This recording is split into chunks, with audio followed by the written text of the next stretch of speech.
পৃথিবীর বিভিন্ন প্রান্ত থেকে যারা দেখছেন শুনছেন, আপনাদের সবাইকে সালাম এবং শুভেচ্ছা।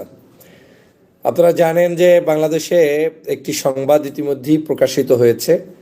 সেটা হচ্ছে আওয়ামী লীগের খুনি, যারা আওয়ামী লীগ সরকারের সময় দাম্ভিকতার সাথে বাংলাদেশ চালিয়েছে, সেই ওবায়দুল কাদের, যিনি সরাসরি 5ই আগস্ট তথা জুলাই বিপ্লবের সময় তিনি মানুষকে গুলি করার নির্দেশ দিয়েছিলেন, মারার নির্দেশ দিয়েছিলেন।